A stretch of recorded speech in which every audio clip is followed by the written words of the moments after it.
Hello, there are multiple ways to create a account receivable recording sa QuickBook Desktop. I will show you. The first way is journal entry. So punta ka dito, make a general journal entry, and then i-direct mo dun sa sales account, sa chart of account. Let's say the sales is 10,000. And then account receivable. Tapos yung pangalan ng customer. So piliin natin customer 1 and then save and close. So let's check, no?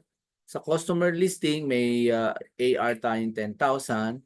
Pagka tiningnan natin sa profit and loss statement, meron tayong sales. So that's the first way to do this. The second way would be through the regular selling of item, no? So the selling of item is, palagay na natin meron tayong item number 1, 350 ang cost, ang selling price is 500, no?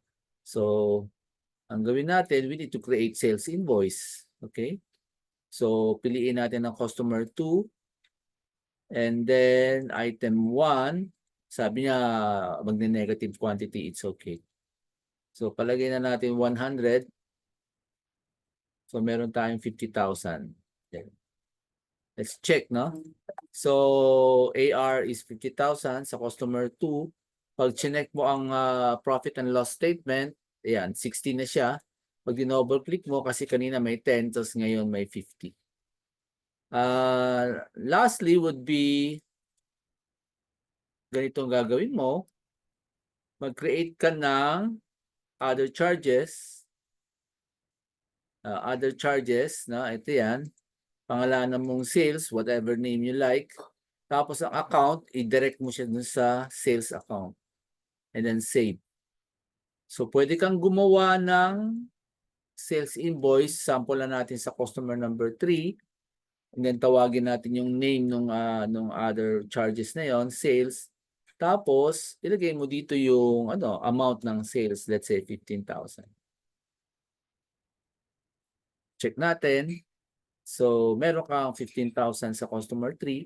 Check natin yung P&L. Meron kang 75,000 total. So, kung gusto niyo malaman more about sa QuickBook Enterprises, I usually install it sa mga client ko. I can help you install this. Yung iba naman, nilalagay namin sa cloud para walang problema sa location. Thank you very much. Bye.